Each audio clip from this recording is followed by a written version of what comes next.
Well, welcome to the 700 Club. Very fiery weekend in Los Angeles. Rioters protesting immigration raids burned cars, fought with the police, and then President Trump called up the National Guard.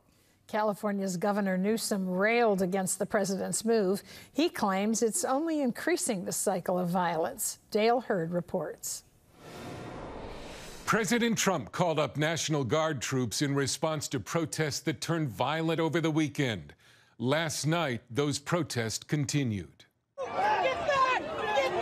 The Los Angeles Police Department declared an unlawful assembly Sunday night as protesters failed to disperse in the downtown area. Rioters blocked a major freeway and set cars on fire as law enforcement used tear gas, rubber bullets, and flashbangs to control the crowd.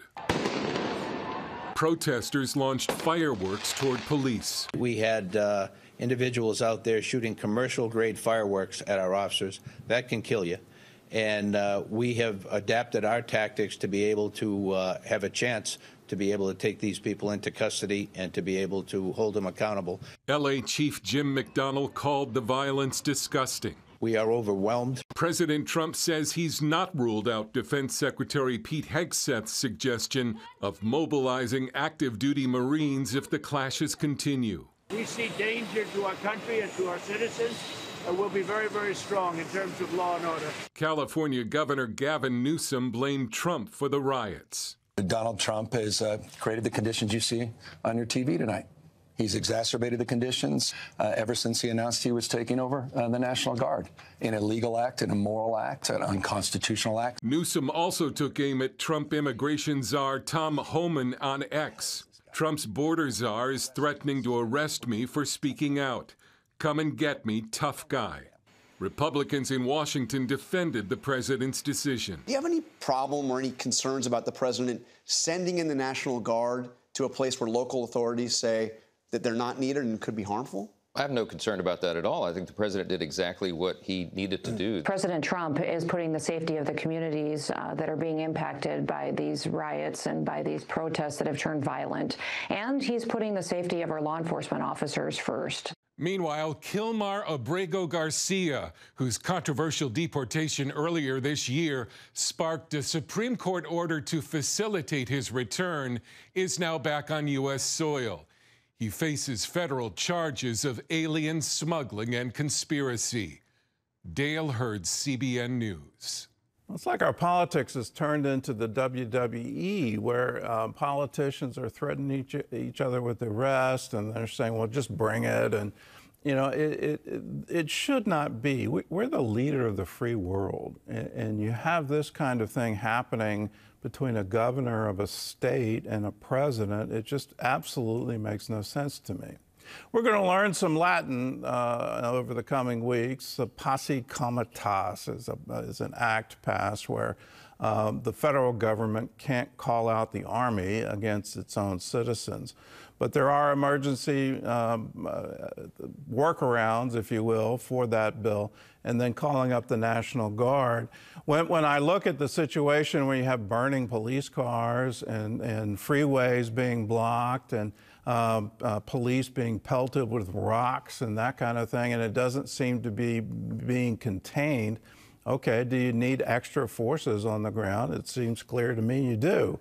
And I get flashbacks back to Portland, where they allowed a crowd to attack a federal building and literally did nothing about it. Or Seattle, where a crowd took over blocks in the downtown and did nothing about it. Are we going to see the same thing because you disagree with immigration policy in the state government? Are you going to allow these protests? And on the immigration issue, if you think throwing Molotov cocktails while you're wrapped in a Mexican flag is somehow going to change U.S. immigration policy, well, you need to think again. In other news, not too far from the protests in Los Angeles, we actually have some really good news. A crowd of people gathered at the Pacific Ocean to be baptized. John Jessup has that story and more from our CBN News Bureau in Washington. John? A completely different scene farther south. Thousands of Christians across the United States celebrated Pentecost Sunday with water baptisms in an event called Baptize America. CBN's Paul Petit brings us more from Newport Beach, California. There's something unique about these baptisms.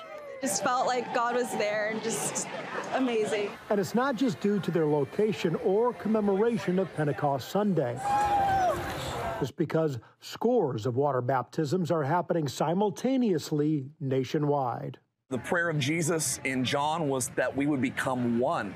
And I think that that's what we're seeing right now is a unity around what we all agree on, which is water baptism. It's called Baptize America.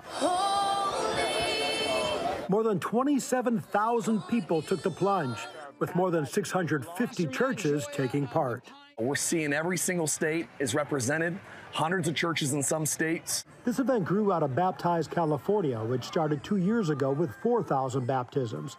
Last year, more than 6,000. This national synchronized event is being called the largest in history. I really think that the coolest part about being out there is just experiencing people experiencing Jesus. Gabriel surprised his mom by taking part today. If it wasn't for her prayers and if it wasn't for God's grace, I'd either be dead or in jail, because that's the activities I was involved in the Middle East. These brothers now share a special bond. God was pulling on my heartstrings to, come out here and finally accept Jesus as my Savior. And today was the perfect opportunity. And when it comes to baptisms, this beach has a lot of history. This is Pirates Cove. It's where Pastor Chuck Smith conducted his baptisms in the 1970s revival, as depicted in the movie Jesus Revolution. This is the Jordan River of America to get baptized in. For many here, they believe what's happening today is more than setting a record or fulfilling the Great Commission. It's churches and believers banding together in declaration to Christ.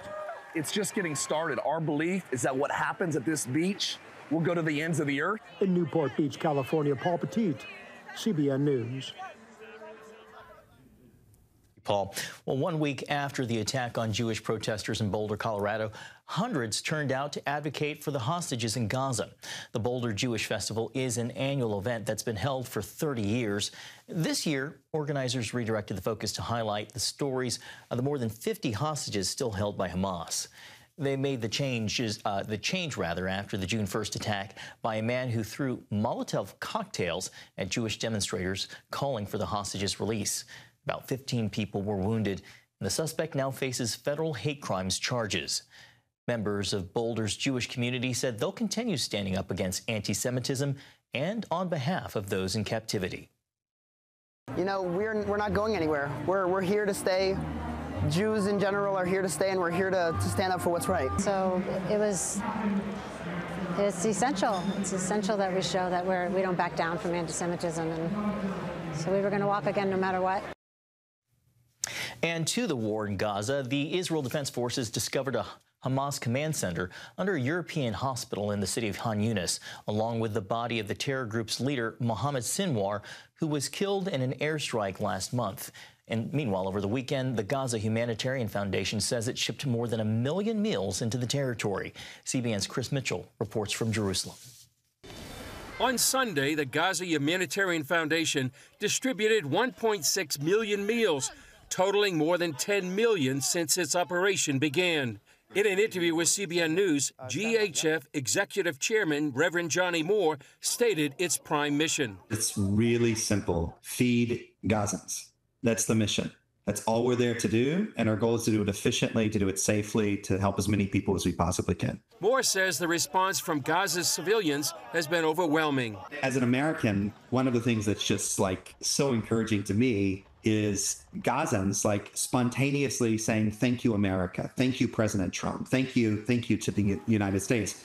They understand that this aid is coming from in effect, the American people. Okay? It's coming from us. It's an incredible thing. Military correspondent Yaakov Lapin says the GHF represents a serious danger to Hamas rule inside Gaza. And the reason that that's very harmful to Hamas is because it takes away the dependency of the Gazan civilians on Hamas, and that removes its political power. This is also a financial blow because Hamas sells excess aid that it hijacked until now on Gaza's market. So that was terror financing money that they're now being deprived of. On Sunday, the IDF revealed a Hamas command center located under one of Gaza's main hospitals. The military removed the body of Hamas leader Mohammed Sinwar, who was killed in an Israeli airstrike from the tunnel network. This is another example of the cynical use of Hamas, using civilians as human shields, using civilian infrastructure, hospitals, again and again. We find those infrastructure. Dufresne also defended Israel's practice of moving Gazans out of dangerous areas. We are moving them from one place to another for their own safety. Hamas is killing them. Hamas is using them as human shield day after day, time after time. An Israeli media report claims to shed more light on the relationship between Qatar and Hamas. Israeli Channel 12 reports the IDF uncovered documents in Gaza showing Hamas and Qatar worked together to thwart President Trump's deal of the century, a 2019 peace plan between Israel and the Palestinians. The report says Hamas leader Khaled Mashal told the Emir of Qatar, "We need to cooperate in order to resist the deal of the century and thwart it." Another major Hamas leader, Ismail Haniyeh, reportedly said that funds from Qatar are, quote, Hamas's main artery. The report contends Qatar funded Hamas for years, with millions of dollars, allowing it to survive and carry out October 7th. Meanwhile, negotiations between the U.S. and Iran are at a standstill.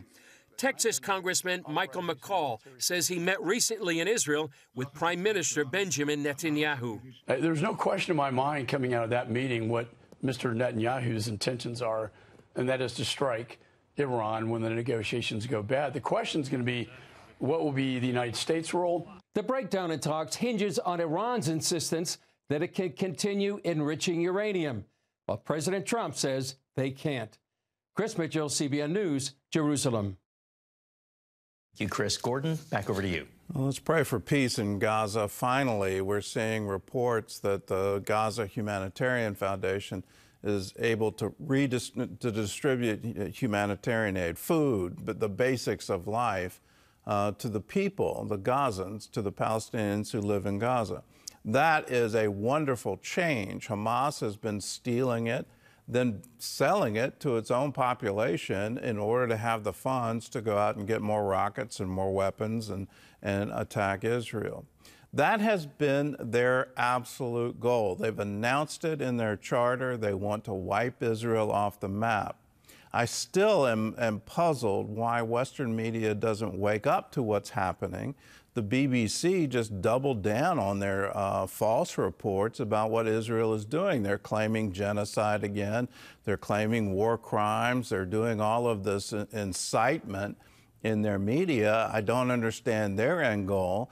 It's quite clear what Hamas is trying to do, and they derailed the peace process down in 2019. And I hope Trump wakes up to it. I hope the administration on a broad base understands the ideology they're coming up against. And Qatar is the funding. Hamas has said it's the main artery of funding. And to somehow think that they're going to help you broker some kind of deal and make everything better, no. They're fully on board with Hamas. They're fully on board with the ideology to wipe Israel off the map. And the main protagonist here in all of this is Iran. They're the puppet master of all of the terror groups. Let's hope we finally say, enough is enough. If you're trying to get nuclear weapons, it's not going to happen on our watch.